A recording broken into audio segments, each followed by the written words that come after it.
Medina, vienes al podcast por recomendación de Luis Basagoiti. Gran tipo. Hace poco grabamos, hace ya casi un mes, grabamos con él un episodio contando la historia de Capchase. Y bueno, vosotros no sois Capchase, pero tampoco estáis tan lejos del sector en el que se mueven y del día a día. Tú fundas The Startup CFO hace unos años. Hace 3 años y pico. El proyecto es reciente, aunque ha traccionado, pero sí que se os podría considerar una startup nueva. Y nada, me gustaría que me contaras un poco cómo nace el proyecto, cómo detectas que había un problema y ya luego pues cuentes un poco qué haces. Vale, genial. Bueno, lo primero, muchas gracias por invitarme. Un placer teneros aquí. Pues nada, The Startup CFO como empresa empieza en enero de 2020. Es verdad que yo, para explicar un poco el origen hay que retrotraerse un poco hacia atrás, que es cuando yo entro en OnTrack. Yo trabajé en McKinsey en consultoría y me fichan en OnTrack para la parte de finanzas. Entonces yo entro con un perfil ni junior ni senior a llevar la parte del departamento de finanzas y necesito ayuda. Y entonces, en OnTrack teníamos un CFO externo, que a mí me ayudaba mucho. Un alemán, aunque vive en España, Rainer Schwartz, que me ayudó infinito y que me enseñó todo sobre finanzas de startups cuando yo empezaba en OnTrack. Entonces, ¿qué pasa? Con el paso del tiempo, cuando eso pues pasa un año y medio, en OnTrack ya empieza a salir gente que monta sus propios proyectos. Y alguno, como Q12, no sé si recordarás, que era una app, un trivial móvil a las 9 de la noche todos los días, bueno, se hizo viral en 2018.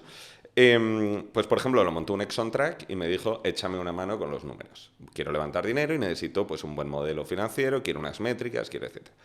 Al poco, Borja Aranguren monta Cobee, también, que ahora va como un avión y en ese momento era nada, no ni existía.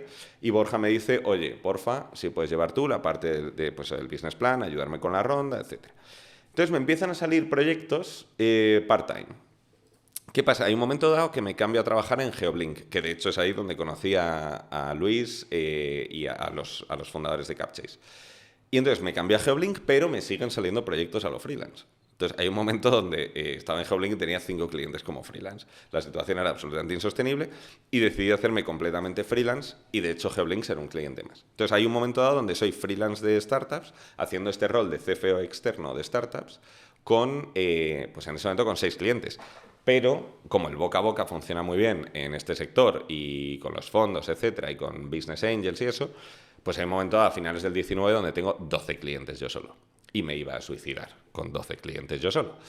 Y entonces ahí es donde decidí, en 2020, montar la empresa y intentar escalar el negocio que no solo dependiera de mis propias manos. O sea, en tu caso, el proyecto ya nace con una validación de mercado, por decirlo de alguna manera, porque aunque fuera 12 clientes, ya es relevante, ¿no? Sí, aproximadamente. O sea, sí que había una parte muy importante que validar, que era si podía independizarlo de mí mismo. Es decir, en ese momento sí que habría en España, me lo invento, pero igual 6 o 7 personas que hacían servicio de CFO externo, pero como freelance. Hasta donde yo sé, en ese momento no había ninguna firma como tal. Entonces el challenge sí que era un poco pues para los futboleros como cuando Mourinho mandaba a Caranca a las ruedas de prensa. Y de hecho un cliente me hizo esa analogía cuando mandé un analista en lugar de ir yo a una reunión. Y me dijo, oye, que yo he pagado por Mourinho y tienes a Caranca. Y lo que le dije es, no, Mourinho está muy liado y la mayoría de las cosas no solo las puedo hacer yo. O sea, hay muchas cosas que son proceso puro. Digo, para todas esas tienes a una persona que te va a dedicar más atención que yo. Y para las partes realmente de valor añadido, realmente cruciales, entro yo si hago falta y tranquilamente. Y esa parte estaba por validar y el primer año hubo que ver cómo hacerlo funcionar. Pero yo creo que pronto, a finales del 20, principios del 21, que ya teníamos, yo creo que 3 o 4 empleados, ya sí que di un poco el check y ya desde entonces ha sido pues intentar hacerlo crecer. O sea, que ayuda que el negocio no se llame Jaime Medina, que esto es muy de... Claro. Antiguamente, ¿no? O despacho de abogados, que la marca eres tú. Justo. No, aquí The Startup CFO es la empresa. Eso para mí es muy importante. Y de hecho, después ya desde el punto de vista personal ha habido varios momentos importantes, por decirlo así. La primera vez que yo no hice el reporting de un cliente, fantástico. La primera vez que yo no hice el onboarding de un cliente, fantástico. La primera vez que yo no participé en el proceso de venta de un cliente, fantástico. Esa es la mejor. O sea, ¿no? el objetivo es escalar. O sea, nosotros, es verdad que ofrecemos un servicio a los clientes, pero el objetivo sería escalar y efectivamente no hacerlo dependiente de una sola persona porque no creceríamos nunca. ¿Cuánto tardas hasta que no vende el fundador? Un buen punto en mi caso fue... Ya sé qué cliente es verano del 21, o sea, año y medio desde montar la empresa. A los 6 meses desde que entró la primera persona de ventas, ya es cuando empezó a haber clientes que yo ni conocía. También es verdad que obviamente los primeros clientes venían muy por network mío personal o por cosas así. Pero al año y medio yo ya empezó a haber clientes que yo no estaba. Y ahora no estoy en casi ninguno. No es mucho, ¿no? No, hombre, la verdad es que, o sea, las cosas han ido muy bien, la verdad, que duren, pero sí, la verdad es que, pues yo creo que relativamente rápido. También la persona que entró en marketing y ventas es una auténtica figura y yo creo que, bueno, pues hicieron las cosas bien y ha salido y parece validado ese punto. Una cosa, alguien pensará, estamos hablando con un Holded, Capchase era puro SaaS, ¿qué es el producto? Va, perfecto. Nosotros la línea principal de negocio, por ahora te cuento otras, y la línea original de negocio, y por eso de la que estoy hablando más, que es la de CFO externo, nosotros somos precisamente convertirnos en el CFO de la startup. ¿Qué pasa? Que una startup que ha levantado menos de 15 millones, 10 millones, en general no necesita un CFO full time. Se aburriría. O sea, literalmente los primeros meses tendría trabajo de poner las cosas al día y a partir de ahí tendría trabajo para un día por semana, tal vez dos, porque no es tan complejo al principio. Eso sí, cuando necesitas valor añadido, necesitas a un tío senior. Necesitas a un tío que lo haya hecho otras veces. Entonces, es una necesidad que muchas startups tienen. Tienen a alguien junior para que les lleve el día a día de pagos, cobros, cosas con la gestoría día a día, emitir facturas, cosas así. Pero, obviamente, esa persona, si es un perfil junior, no les vale para ir a una reunión con el board a defenderles que van a levantar una ronda de 10 millones. No les vale para hacer un forecast a largo plazo con escenarios que puede ir. Pero eso, si traes al senior, se va a aburrir. Le vas a sobrepagar mucho dinero y no tiene tanto trabajo. Entonces, ese es el punto concreto donde entramos nosotros. Y entonces, nosotros es importante que, o sea, no somos productos, sino que lo que somos es una persona. O sea, tú tienes disponible a una persona que lleva pocos clientes para que te apoye. O sea, en mi opinión, el CEO no quiere saber el menú, quiere que le digas que tiene que comer. Entonces, no querrían unos números ciegos. Nosotros les decimos, estos son los números, y los hacemos nosotros porque son importantes, pero luego le decimos, fíjate aquí, aquí, aquí y aquí. O le decimos, necesitas financiación, lo pongo en marcha y buscamos financiación bancaria. O le decimos, oye, ¿por qué no? Sí que podemos defender una valoración mucho más alta en la siguiente ronda, porque tenemos este otro cliente que ha hecho tal. Entonces, también en muchos clientes participamos en las reuniones del board y somos nosotros los que defendemos los KPIs de la startup. Entonces es una implicación muy personal y sobre todo en esos ejes, o sea, el de reporting y forecast, procesos financieros de la propia startup y todo lo relativo a financiación. Entonces, esa es la línea de negocio principal y sobre todo original nuestra. Ahora mismo es solo la mitad de la facturación, yo creo, más o menos. También ofrecemos servicios más de gestoría, que ese sí que es típico de contabilidad del día a día. Servicio de financiación pública, que es pues para conseguir típicas ayudas públicas en ISA, CEDETI, deducciones fiscales, tax lease, etc. Lógicamente nosotros pues también sabemos mucho de ellas y en muchos clientes llevamos las dos cosas, por ejemplo. También llevamos eso, gestoría, financiación pública, CFO. También tenemos consultoría, que la lanzamos hace poco y está yendo súper bien, que es para proyectos más estratégicos. Nosotros al final hemos trabajado con 180 startups y creemos que les podemos ayudar en proyectos que no son tan enfocados a finanzas, sino son proyectos estratégicos que hemos visto más veces y que tenemos un equipo muy bueno para sacarlos adelante o para preparar rondas de financiación. También tenemos servicio legal. En el fondo estamos agrupando muchos servicios que para las startups muchas nos contratan varios a la vez, porque les es muy cómodo. Para el tema de buscar financiación, has mencionado bancaria. Vosotros ya debéis tener un contacto muy fluido con fondos. Justo, ¿no? buen punto. O sea, bancaria es como parte del rol del CFO, lógicamente está el bancario. Si la startup quiere financiación pública, nosotros lo hacemos con un proyecto aparte. Es decir, pues, porque hay que rellenar solicitudes enormes, bueno, es un proceso burocrático muy complejo. Y luego, por financiación privada, podemos hacer diferentes cosas. Hay clientes que sí que nos dicen, oye, quiero levantar una ronda y quiero que la llevéis vosotros al 100%. Nosotros tenemos buenísimos contactos después de tanto tiempo con fondos de Venture Capital en España, también en Alemania, bastante, y algún otro extranjero. Y entonces, Si alguno nos dice quiero que me lleves la ronda al 100% y que me encuentres inversores, les ayudamos y les ponemos en contacto con todos los inversores que conocemos y que tenemos muy buena relación, con los que creemos que puede encajar. Hay otros que es más informal, que nos dicen simplemente, igual es un cliente con el que llevamos años ya, oye, ¿conoces a alguien en Kibo? Y le decimos, pues sí, y les cruzamos un mail. Entonces puede tener diferentes grados de implicación, pero sí que lógicamente con los fondos son muy buenos partners nuestros. De estas líneas que comentas, la pregunta no es cuál factura más, sino cuál crees que le hace la vida más fácil al cliente. Hombre, todas, cada una en su plano, quiero decir, o sea, el que necesita un abogado le hace la vida más fácil cuando contrata legal. El que tiene una gestoría desastrosa y se muda con nosotros, pues de repente tiene una contabilidad mucho mejor, impuestos presentados a tiempo y sin multas de Hacienda. Sí que diría que más valor añadido y más especial serían la de CFO y la de consultoría. O sea, la de CFO al final es lo que te decía antes, no somos un producto porque el deliverable no son unos números, son un thinking y sobre todo una responsabilidad. Ojo, que en mi opinión es lo que se paga. O sea, nosotros le decimos al cliente, en mi opinión, haz esto, en mi opinión, no hagas esto. La decisión última es suya, pero nos mojamos. O sea, no les decimos, toma estos números, suerte. Le decimos, oye tío, vamos muy jodidos, en mi opinión levantaría 1 millón de convertibles con los inversores actuales en los siguientes 2 meses o las vamos a pasar muy mal en el futuro. O por ejemplo, en época de COVID recomendamos número de despidos. ¿Sabes? Y esto es duro, lógicamente. Pues, prefieres que sea al revés y hablar de contrataciones.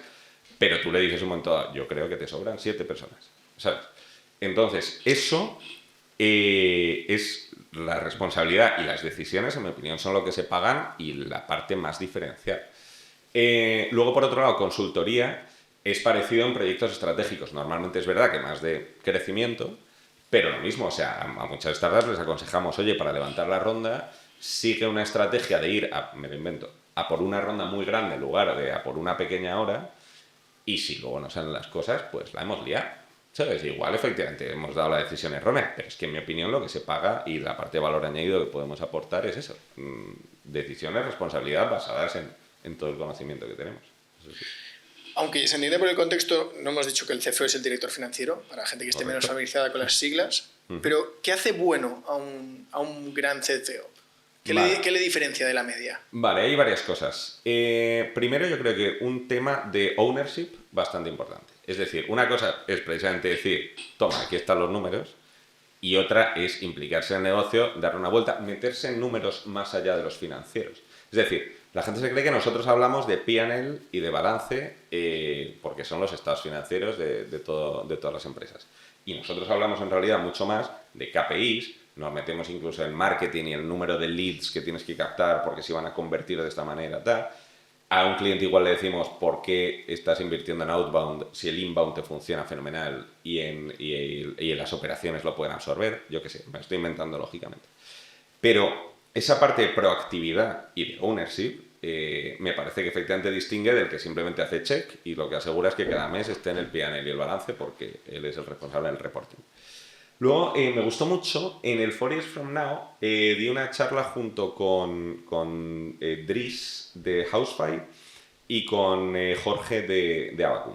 Y Dries dijo, a ver si me acuerdo ahora de qué eran las 3 cosas, pero dijo que un CFO tenía que ser el single source of truth, es decir, que los números últimos de la empresa bien calculados son los suyos, ser el mejor amigo del CEO y aumentar valor al accionista. Y efectivamente el CEO tiene que tener una confianza brutal porque muchas veces le vas a tener que decir malas noticias. O sea, el CEO es la cabeza en las nubes y el CFO los pies en la tierra. Y no les gusta mucho los visionarios que les digas, amigo, esto no va a pasar. Entonces la relación con el CEO tiene que ser muy, muy, muy especial y muy buena. Y luego, efectivamente, y sobre todo en startups, un ojo en la financiación siempre. O sea, tiene que estar trabajando para conseguir financiación o tener un ojo en el cash absolutamente día y noche. O sea, vuestra definición o vuestro concepto de asesoramiento sí que se extralimita de lo que haría un CFO interno. Bueno, no, depende. O sea, espero que lo que hagamos es lo que haría un buen CFO interno. O sea, lo digo porque yo no me imaginaba al CFO entrando a ver el outbound, inbound que has puesto. Claro, es que depende. O sea, también aquí hay varios puntos. Primero, no es lo mismo una empresa de 50.000 empleados, lógicamente, que una pequeña. Una empresa de 50.000 empleados, el CFO igual está a P&L y balance, pero es que bastante tiene con eso, Sí. mientras otras personas están a otro tipo de KPIs. Pero normalmente el CFO en una startup early stage, pongamos 50 personas o menos, es de las pocas personas con mentalidad totalmente analítica y numérica, o que tiene que ser, vamos, o sea, que tiene que ser alguien absolutamente enfocado. Y luego además hay tanta incertidumbre en las proyecciones, o sea, supongo que Carrefour ahora estará bastante seguro de cuánto va a facturar el año que viene, más o menos 3%. Me lo invento, más o menos 10%, no lo sé. Una startup es más o menos 1000%, o sea, no hay por dónde coger. Entonces, los drivers de negocio son muy, muy, muy, muy importantes. Entonces, por eso se tiene que meter al tema de a ver, qué estamos haciendo en marketing para que acaben cuántos nuevos leads, para que acaben cuántos nuevos clientes, que van a monetizar cuándo. Entonces, o sí que tiene, por ejemplo, que defender los unit economics ante inversores. Entonces, tiene que decir, estamos invirtiendo esto ahora a cambio de que luego los clientes nos retornan tanto en este plazo. Dame 1.000.000 de euros, captaré tantos clientes que a largo plazo me darán más. Entonces sí que esa implicación, sí que en fase early stage yo creo que interno o externo el CFO la tiene que tener. Es verdad que si una startup pequeña tiene CFO, en mi opinión, sus funciones, a no ser que sea una fintech complicada, entonces puede ser muy complicado, sus funciones sí que normalmente se extralimitan también incluso hacia operaciones a veces, o business intelligence, o áreas de ese tipo.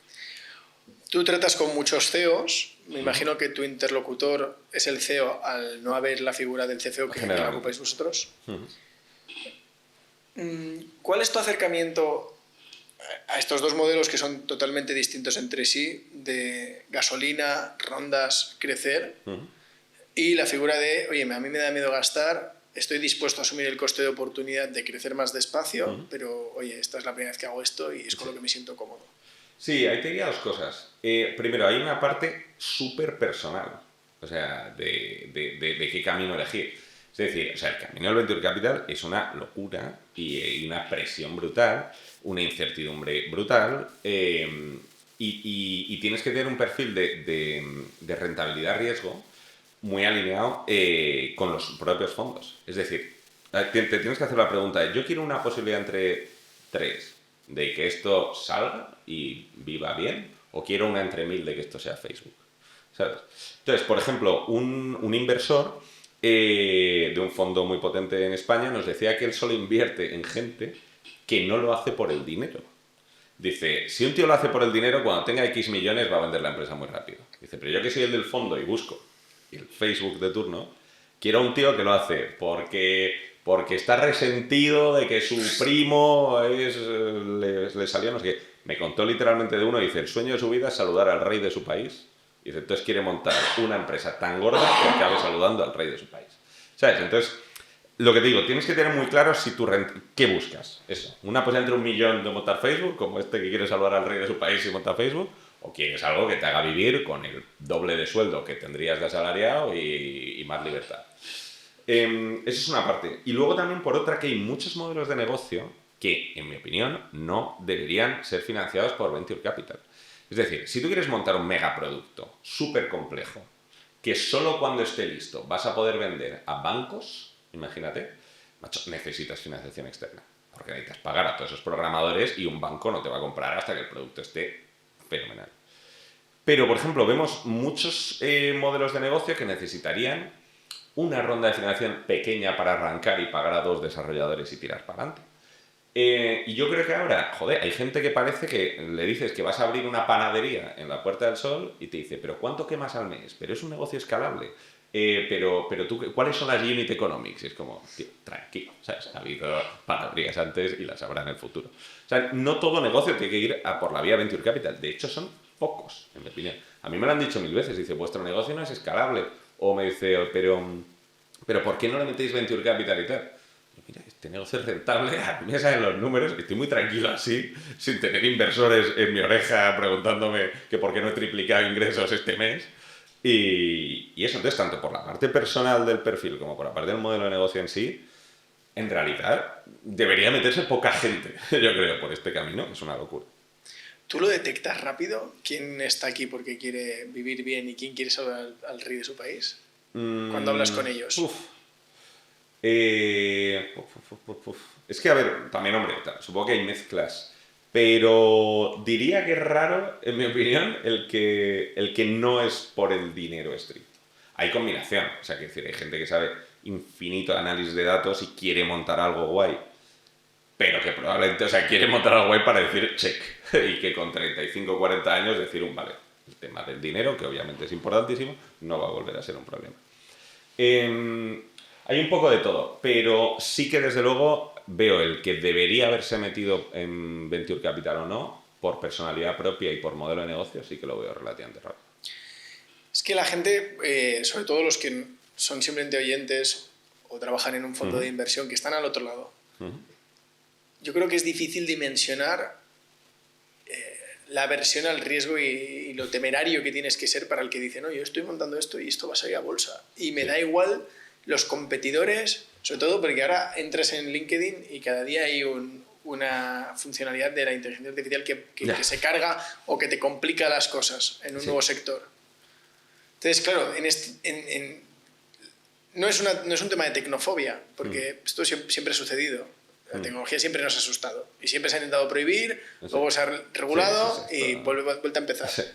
Pero sí que es verdad que cuando vemos empresas de España, no sé, ACS, cotizadas grandes, dices, es que el nuevo Florentino que nazca hoy, para llegar a una capitalización de 30.000 millones, 25.000 millones, es que es una locura, es abismal.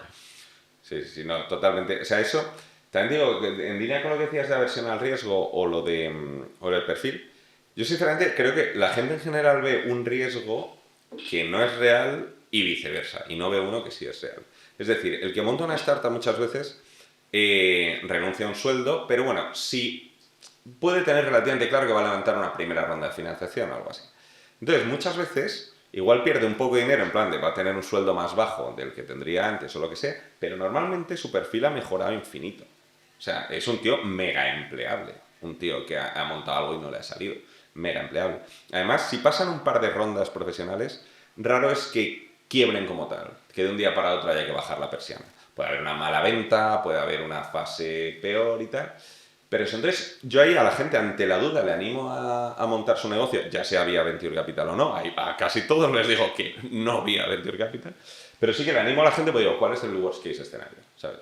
Pues eso. Y poco, y después en un año está buscando otro curro, que va a ser del más sueldo que el curro que tienes ahora. Pero el riesgo que no ve la gente es la infinita presión que supone. O sea, es un martirio. O sea, nuestros CEOs pierden 3 años de vida por cada año de vida que trabajan en la startup. Y tienen eso, y ver el cash bajando todos los meses. O sea, también, si la gente pide rondas de financiación es para gastárselo. Entonces te pide eso. Luego hizo una ronda de 400 millones que le duró un año, lo que quiere decir que perdían 1 millón al día. O sea, pues tú eres Oscar y vas viendo efectivamente cómo cada día tienes 1 millón menos y dices, ya estamos en octubre. Obviamente estoy mega simplificando el ejemplo y no lo conozco por pero es bueno, ¿eh? Pero efectivamente dices, el cash va bajando, tengo todos estos empleados, el inversor no para de hablarme, ahora hay malos tiempos de Venture Capital, entonces no sé si voy a levantar la siguiente ronda, si no, tengo que echar al 30% de la gente, que no me hace ni puñetera gracia desde el punto de vista humano, obviamente. O sea, eso curran infinitas horas al día. Esa parte es como, no, o sea, la monetaria le quitaría peso, pero la parte personal de tú sabes dónde te estás metiendo, sí que es heavy. O sea. Pero, ¿y los ACS se hicieron así? O sea, Telefónica es un caso porque, bueno, público-privado, tal, pero un Acciona, un Ferrovial, cojo cualquier, Iberdrola, cualquier ejemplo del IBEX, ¿no? ¿Se hicieron así? ¿A gas y llega un momento en el que salen los números? Diría que más no que sí. Confieso, yo sé poco de corporate. Yo no tengo ni idea, ¿eh? Meto el disclaimer de sé poco de corporate, de startups sí, pero de corporate sé poco. También lo que te diría es que el modelo de negocio típico startupeable es relativamente nuevo. Es decir, igual un Acciona de turno o lo que fuera, pues financiaban su primera obra con... Me lo estoy inventando. Bueno, primero que igual no tenían tanta incertidumbre. Es decir, si ya ha habido no sé cuántas obras en el mundo, pues esto es un proyecto dentro de un orden no tiene tanta incertidumbre. Si no tiene tanta incertidumbre, por tanto, probablemente sea más bancable también. O los inversores que yo necesite, pues vaya a poder más razonable. Obviamente, si lo haces súper bien, pues luego habrá 2 obras, luego habrá 3 obras y luego lo que sea. Pero una startup muchas veces es, tu lógica es, Yo voy a hacer un software que me cueste lo mismo vender 1, 1000, 1.000.000 o 1.000.000.000. Pues Netflix prácticamente supongo que te haces una nueva cuenta y a ellos tampoco les supone mucho drama. Pero ¿qué pasa? Compites contra otra gente, entonces tienes que acelerar a toda velocidad. Y tú dices, me vale la pena dejarme hoy este pastón en captar nuevos usuarios por el pastón que me van a dar a futuro. Y prefiero poner ahora todo este pastón para que la competencia no me salga. Entonces yo creo que toda la parte digital o de digitalización o de internet, etcétera, o bueno, ya los ordenadores en general, pues todo esto empieza a los finales de los 60 más o menos, hace que cambie que... O sea, Apple y Google igual sí que han empezado así, pero Acciona, FCC igual no. Pero de nuevo, yo corporates sé bastante poco. ¿Tú qué disfrutas más como CFO? No sé, ahora eres un CFO atípico, porque quizá no estás en el día a día de tantas empresas, pero bueno, vienes de allí. ¿Qué disfrutas más? ¿Una empresa value, por decirlo de alguna manera? De, oye, aquí se premia el cash flow, se premia un buen negocio, ciertas barreras de entrada, capacidad de que esto crezca sostenido en el tiempo. ¿O miras más un growth a nivel COVID? COVID tampoco es lo más bestia, a lo mejor, porque parece que han hecho eso en un híbrido, ¿no? Pero un globo, que ponías el ejemplo antes. Vale, es cierto. O sea, COVID la metería más en value casi, también la conozco muy por dentro, entonces yo creo que sí, la situaría más en value. Un globo sí que la metería en growth. Sí. Haciendo esa distinción, a mí me encanta value bastante más. O sea, sobre todo porque el grado de locura me parece más controlable o por lo menos lo entiendo mejor en general en la parte de value. Es decir, al final hay como veleros y lanchas motoras. A ver, toda la que se mete en Venture Capital es lancha motora. Esto, por cierto, lo dice el de Caviedes, lo de veleros y lanchas motoras. Pero dentro de lanchas motoras, Kobe es una lancha más razonable y Globo tiene un motor de 100.000 caballos. Entonces, eso, me dan más miedo las de 100.000 caballos, porque eso, si pierdes 1 millón al día, efectivamente es como a ver cómo va esto hasta que tú de verdad fueras rentable. Prefiero que tengan un modelo de fondo de al final asegure rentabilidad, porque por cierto, si asegura la rentabilidad a largo plazo, es que hay genuinamente un valor añadido. O sea, yo te sé hacer una empresa que facture 1 millón si me das 1.000 millones. En el tema que quieras, ¿sabes? Pues no sé, o sea, pero si creas un camino real a la rentabilidad, entonces ahí es otra película, has creado un valor genuino. Entonces me recuerda también un poco lo del value y esto, bueno, que te digo, el mejor inversor del mundo invierte en value y no en growth, que es Warren Buffett, al que admiro sobre todas las cosas, por cierto, y me recuerda lo de pide consejo y te darán dinero, pide dinero y te darán consejo, como invierte en value y esto acabará siendo un pepino enorme, e invierte en crecimiento a corto plazo y puede que no. Pero bueno, hay buenos y malos ejemplos de los dos tipos. Me gusta que sacaba Buffett porque justo ahora me estoy leyendo un libro, no de su vida, sino de cómo piensa, y es una recopilación de modelos mentales de las cartas accionistas y demás. Sí. Yo me estoy leyendo las cartas de los accionistas. Voy por el 80 y pico. Bueno, pues os quedan, ¿eh? Sí. No, además cada vez son más largas, macho. Pues mira, el otro día hablaba con Marcos de Quinto de esto y creo que está muy relacionado con lo que haces. Antes de hacerte la pregunta de más Buffett, más value, te quería preguntar, ¿tú crees que es bueno que a una startup le vaya mal al principio? O sea, en tu experiencia, ¿a largo plazo tiene recompensa? Diría que sí, pero también te diría que es que casi todas al principio, o sea, de alguna manera u otra lo pasan mal, ¿eh? O sea, nadie disfruta levantando su primera ronda y le ponen mucho contra las cuerdas y cosas así. Pero sí, por ejemplo, se nota mucho en los founders, que es la segunda vez que lo montan, están mucho más relajados, ven las cosas con mucha más perspectiva, etc. Es que, o sea, los founders en general, first time founders, más de la mitad de los clientes son más jóvenes que yo. Yo tengo 33 años. Y tenemos alguno de 20, bueno, tenemos uno de 21 o de 20 de ETER ya. Y son gente muy joven, muchos de ellos que no han tenido experiencia laboral previa o relativamente poca. Entonces, la primera vez que tienen que despedir a alguien es el megadrama. Y lo entiendo, como para cualquiera.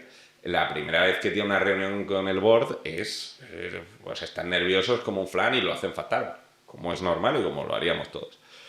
Entonces, efectivamente, pasar estas dificultades pronto o ser consciente o aprender mucho de ellas o haberlas pasado antes, ayudan mucho a que, bueno, luego relativizas.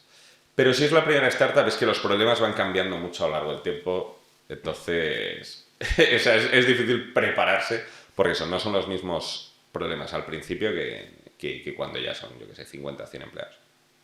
Pues mira, una cosa que me interesa, en el libro sí que cubre la tesis, cómo va cambiando la tesis de inversión de Buffett, de lo que empieza con empresas solo por valor intrínseco, Justo, sí. luego un híbrido, Coca-Cola, y ya luego la última fase que podría ser un Apple, ¿no? Cosas así. Y él lo que dice es que una de las cualidades que más valoran los CEOs es la capacidad de alocar el dinero, qué hace con el flujo de caja positivo, con el beneficio. En empresas cotizadas quizás solo hay dos opciones, él acaba diciendo o vía dividendos o reinvertir, o recompra de acciones, y él dice, valoro muy positivamente cuando el CEO compra acciones en un momento estratégico, o sea, que él sabe que no están infladas porque si no destruye valor. Pero mi gran duda es, para todos aquellos que no tienen la capacidad de una empresa pública en el que no es tan fácil como recomprar acciones porque probablemente el board no las va a querer vender o porque a lo mejor tú no tienes tanto efectivo siendo una startup. Sí. Es el paradigma. ¿Qué haces con el beneficio o cómo enfocas un negocio que genera caja? Claro, es que ahí te digo, generar caja, las nuestras no la generan generalmente. Sobre todo porque, o sea, el camino, o sea, están en la fase opuesta del camino, o sea, piden financiación. Es el equivalente a una cotizada, pues que emitiera nuevas acciones. Bueno, es que literalmente emiten nuevas participaciones. Sí. Entonces, de momento las nuestras lo que ven es, tienen un problema de alocación de capital, pero más en dónde lo reinvierto en el negocio. Es decir, pasa muchas startups, por ejemplo, un error muy típico es que levanten más dinero del que necesitan. Y dicen, no, es que en la última ronda levanté 2 millones, entonces ahora quiero levantar 10. Y le decimos nosotros, ¿para qué? Tenemos el modelo financiero y le decimos, tío, o sea, ok, que quieras crecer ahora, pero es que te valdría con 2 o 3. Te dicen, no, es que levanté 2 en la anterior. Entonces te dicen, vamos a levantar 10 millones. Y, o sea, nosotros hay un momento peleamos nuestras batallas con el CEO, pero es nuestro jefe. Decimos, ok, y entonces, para justificar que necesitas 10 millones, tienes que contratar infinito y también, por cierto, prometer unos retornos infinitos en el futuro. Para decir, oye, mi empresa vale más, por eso quiero pedir 10 millones, entonces tengo esta promesa. ¿No? ¿Y qué acaba pasando muchas veces? Se contrata un montonazo de gente, e igual no se llegan a esos objetivos, y entonces vamos palmando mucho dinero y de repente estamos en problemas. Y 10 millones de euros son muchos hasta que te lo gastas rápido. Entonces, esto pasa mucho y luego la siguiente fase muchas veces es que recortan al personal a la mitad y la empresa sigue creciendo a la misma velocidad. Wow. Dice, Twitter, ¿no? Y dices, macho, bueno, es que Twitter, bueno, yo lo llevo pensando toda la vida, pero bueno, el caso, que entonces sí que lo que es muy difícil es saber, oye, este dinero que me han dado ahora, o sea, eso, si ficho a 3 tíos más de marketing van a traer 3 veces más leads. Si ficho a 50 tíos en tecnología, de verdad el producto va a mejorar como para que haya un cambio radical. Y eso es muy difícil y sinceramente normalmente se hace regular. Nosotros intentamos ayudar lo posible, lógicamente basándonos en muchos ejemplos que hemos visto ya ir bien e ir mal. Yo cuando leía las páginas decía, joder, pero yo no sabría elegir bien, si acierto es casualidad, dónde tengo que poner el dinero para que 1 euro me devuelva más de 1 euro. Claro. A poder ser 1,10, 1,15, 1,20. Claro, aquí entramos nosotros desde 2 puntos de vista, métricas y experiencia. O sea, por un lado, si de verdad mides bien todo, o sea, primero tienes que medir bien todo y segundo, analizar bien todo. Y si tú de repente ves que efectivamente por cada comercial que traes, o sea, imagínate que en el último año has ido creciendo tu equipo comercial de 1 a 5 personas y ves que tu nuevo negocio ha ido aumentando, lo estoy súper simplificando, que al principio vendías 2.000 euros al mes y al final 10.000 euros al mes. Coño, pues aparentemente por cada tío de ventas que traigo vende 2.000 euros más al mes de negocio recurrente, imagínate. Y dices, bueno, pues si ficho otros 3, igual subimos otros 6.000 euros. Obviamente este ejemplo sería, ojalá fuera siempre todo tan lineal y todo tan maravilloso. Lo mismo con el marketing. Y el marketing, por ejemplo, mucha gente lo visualiza desde un punto de vista más creativo, que obviamente tiene una parte enorme así, pero es un tema súper analítico. O sea, el marketing tiene que ser, esta campaña me ha costado este dinero y me ha traído estos leads. Y de estos leads han convertido tanto porcentaje. Igual, por cierto, en esta otra campaña me han convertido distinto porcentaje aunque me haya traído más leads. Y tenéis un trabajo muy analítico para saber el siguiente euro dónde va. Dentro de un orden, o sea, con métricas se puede hacer mucho en la parte de marketing y ventas. Y creo que con experiencia se puede hacer más en la parte de producto. sí, sobre todo producto y tecnología. De decir al final, oye, esto lo hemos visto más veces y hemos visto que la gente duplica el equipo de tech y efectivamente el producto prácticamente no cambia. O de poco a poco. Ahí, lógicamente, bueno, de tech no somos expertos y no sabemos qué perfiles concretos son los más adecuados en absoluto. Pero yo creo que normalmente la gente sobrevalora el impacto que tienen traer programadores en el producto y los cambios en el producto a las ventas. Yo creo que ambas cosas se suelen sobreestimar. Pero vamos, eso, la solución es haber visto mucho y tener cuantas más métricas mejor. Esto me ha parecido interesante. La gente sobrevalora lo que puede influir en las ventas, la mejora del producto. En mi opinión, sí. ¿Esto es porque somos perfeccionistas? Bueno, ¿Porque es el camino fácil? Esto es como lo de que casi todos los presupuestos... creo que si tú comparas los presupuestos de las obras con los costes finales, creo que la media es que el presupuesto es la mitad del coste final o algo así. Y esto probablemente vaya a ser así durante los siguientes 10 siglos. Y no aprendemos. O sea, así duplicáramos el presupuesto o lo que sea. Yo creo que hay una parte de querer ver lo que quieres ver, y esto es un defecto muy malo en muchos CEOs, enamoramiento de su producto. Al CEO le ultra apasiona su producto, pero le tiene que molar a los clientes, ¿sabes? Y entonces igual dice, vamos a invertir esto en algo que a mí me parece una funcionalidad fantástica. Muy bien, pero es que tu mercado es uno y el de los clientes es 1.000.000. Entonces, eso pasa también bastante. Yo creo que es muy natural, o sea, es muy humano de un optimismo en tu propio proyecto. También es verdad, ojo, que depende. Por ejemplo, Tinder facturaba 0 euros y era puro gasto, saca la funcionalidad premium, al día siguiente tenía una EBITDA del 25%, que es un ejemplo bastante heavy. O, lógicamente, igual en un producto han desarrollado funcionalidades sencillas, iniciales, para ir captando mercado, y ahora sueltan la funcionalidad grande y esperan crecer mucho. Pero vamos, más frecuentemente que no, nuestros clientes nos dicen, no, es que el mes que viene vamos a lanzar esto y vamos a empezar a vender 10 veces más. Y mucho más frecuentemente que no, dices, pues las ventas están igual. ¿Has tenido alguno que acierte? Decir, hostia, pues este tío iba detrás de algo que... Sí. No, ojo, también, o sea, estoy generalizando mucho. Yo es que me pongo pesimista. Uno cuando ha visto muchas por dentro se vuelve más escéptico y más... No, claro, pero, o sea, sí. Me refiero, o sea, pesimista que está basado en cosas que ves cada día, sí. Pero... O sea, seguro que mejoras incrementales las hay, sí. Pero mejoras exponenciales, ¿te has encontrado alguna? Es decir, sí. Oye, pues esto dentro de tu escala es un 3X. Sí, exponenciales alguna y bastante heavy, pero es muy difícil, a ver, es una obviedad matemática, pero es muy difícil sostener lo exponencial a lo largo del tiempo. También nos pasa mucho, sobre todo si un cliente es SaaS, es decir, un cliente de suscripción, como Netflix, por ejemplo. Es lo típico que la gente te dice, este año hemos pasado de 100.000 euros al mes a 200.000 euros al mes. Así que el año que viene esperamos 400.000 euros al mes. Y es mucho más normal que sea lineal, que si has pasado de 100 a 200, ahora vayas a hacer 300, a que sea exponencial, de 100 a 200 a 400. Entonces, eso por ejemplo es un clásico, aunque algún caso sí que hemos visto un crecimiento bastante demente. Pero desde luego sostenido en el tiempo es que es muy poco frecuente. Es difícil. También cuando la gente habla de startups muchas veces se imagina la startup estereotipo o mega triunfadora o ya en su fase maravillosa. OpenAI. Sí, bueno, joder, esto obviamente. Eso sí que han sacado una funcionalidad que de la noche a la mañana la han liado, obviamente.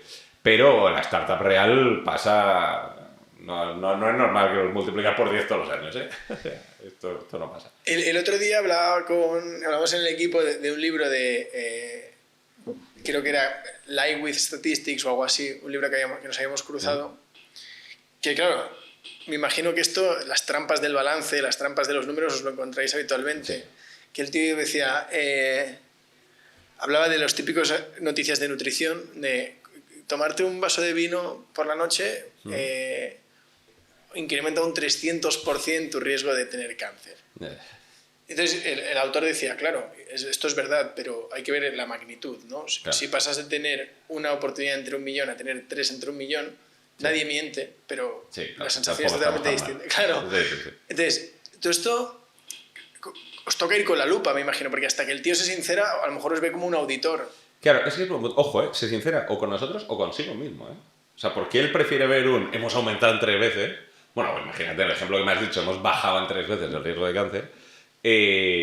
Y es lo que se dice él, y con lo que duerme él. Digo, o sea, que no es estrictamente solo el a ver qué cuento, ¿sabes? Sino muchas veces es consigo mismo.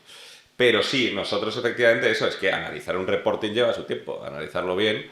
Y nos pasa mucho, por ejemplo, que en la call comercial nos dicen, nunca hemos perdido un cliente.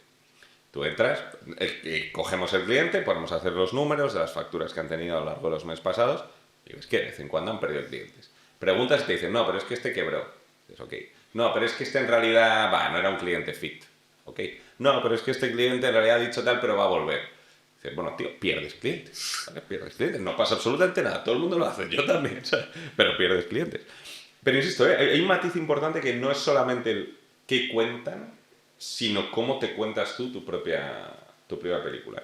Y insisto, me parece algo superhumano, que yo mismo hago en la empresa, el tema es intentar minimizarlo, lógicamente. Y volviendo al tema del value, ¿tenéis algún cliente que diga, bueno, pues yo tengo 3 panaderías o yo tengo 3 lavanderías? O sea, mi negocio es componente tecnológico cero, somos una empresa familiar, pero todo el mundo ha tenido el rol, pongo el ejemplo de la panadería, ¿no? Todos estamos en el obrador. No tenemos a nadie que haya estudiado o que sea bueno en finanzas. Sí. Sí, en función de la línea de negocio. O sea, gestoría, sinceramente, no filtramos por tipo de negocio. Nos suelen llegar startups pues, por el branding nuestro, por el posicionamiento nuestro. Pero, por ejemplo, ahí no habría problema. Sí que tenemos, por ejemplo, hemos tenido 2 dark kitchen, que al final la frontera efectivamente no es clara. Para nosotros, al final, lo importante con un cliente es el encaje cultural. O sea, nosotros en modelo de negocio no somos startup, no dependemos de Venture Capital, no es un producto tecnológico, cosas así. En cultura sí. O sea, nosotros ahí sí que claramente, pues espero que si pasas 10 minutos con el equipo, vieras que efectivamente somos bastante startup, ambiente joven, objetivo de escalabilidad y de crecimiento acelerado, mucha cercanía con el cliente, poco jerárquico, cosas así. Entonces, nosotros trabajamos bien con el que tiene cultura startup. Y eso no necesariamente es el tipo de negocio, aunque puede ir relacionado. Entonces, por ejemplo, es un cliente que es Dark Kitchen, la relación con las fundadoras es fantástica y claramente tienen los problemas que sabemos solucionar, de financiación, de métricas de negocio, etc. También tenemos, por ejemplo, fundadores que tienen literalmente 60 años, pero que es que culturalmente son 100% mundo startup, adaptados a todo el lenguaje Venture Capital y todo esto.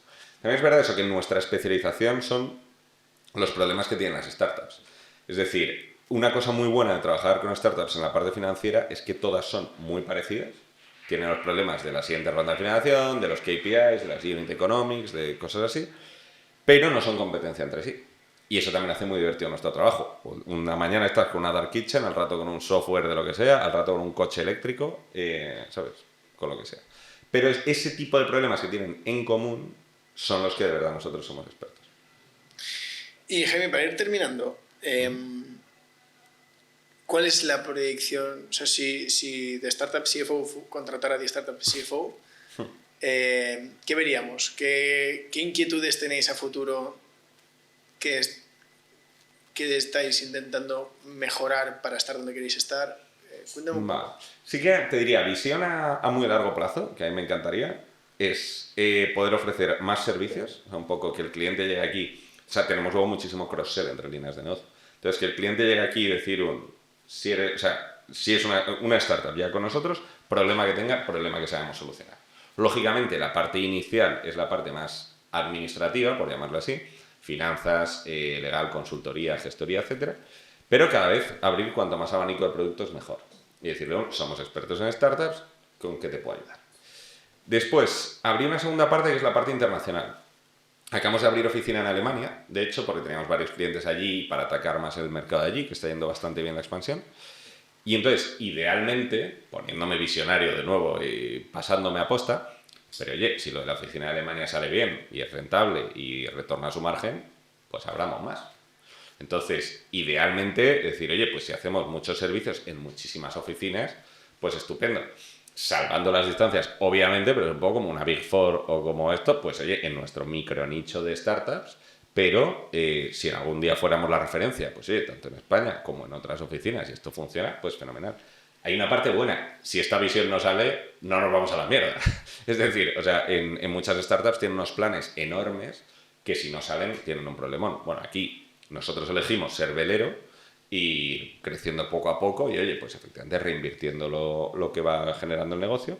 Y a mí me gustaría mucho esa visión.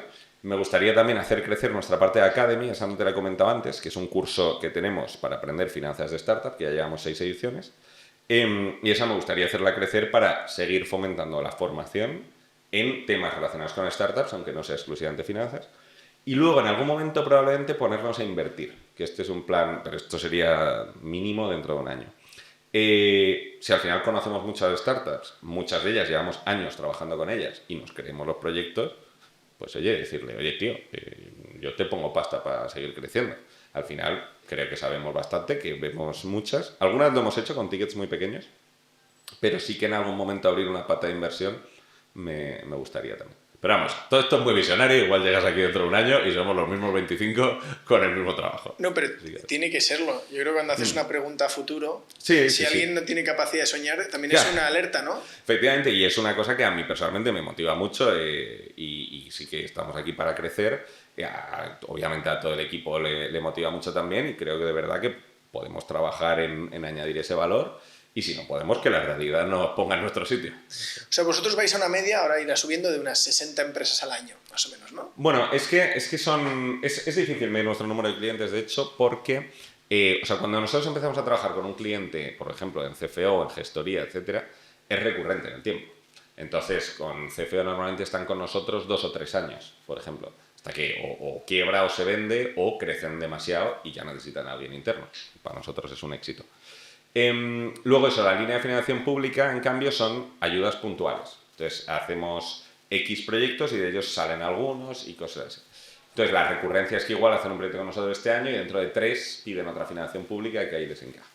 Pero vamos, nosotros ahora, clientes que hemos servido en total han sido como 180, me parece, y clientes activos en total de todas las líneas de negocio deben ser 120, 100, 120. Estoy calculando un poco sin pensar. Lo digo porque te decía, esto es soñar, pero más allá de que invirtáis a título personal, Startup CFO te invierte, lo que sí que podría ser un ángulo interesante es ir a ver a algún family office o business angels de alto nivel y el decir, oye, ¿por qué no hacemos un pequeño fondo? Y nosotros somos un fondo que invierte con la mayor curación que te vas a encontrar. No es que le haya hecho una due diligence, es que llevo haciéndosela 10 meses. Sí, ahí sí, hay un punto... Esto le hemos dado alguna vuelta, no demasiado profunda, y ya le daremos alguna buena. Nosotros ya hacemos ese tipo de intros, de decir que esta empresa la conocemos desde hace años, y yo creo que razonablemente se fían de nosotros o intentamos que los fondos reciban cosas buenas porque luego ellos nos refieren también clientes buenos. Yo creo que lo estructuraríamos más internamente porque el hecho de tener inversores externos te obliga a un mandato de inversión, que eso ya me empieza a dar más miedo, porque te obliga igual a invertir, vale, tengo que soltar el resto de dinero este año, igual no hay tantas buenas oportunidades. O igual ya empieza a haber un conflicto de intereses de las fees que te estás llevando tú porque otro invierta, etc. Le hemos dado pocas vueltas, ¿eh? O sea, lo de inversión te lo digo más de fumada. Creo que lo estructuraría distinto y más con nuestro dinero, pero Dios proveerá.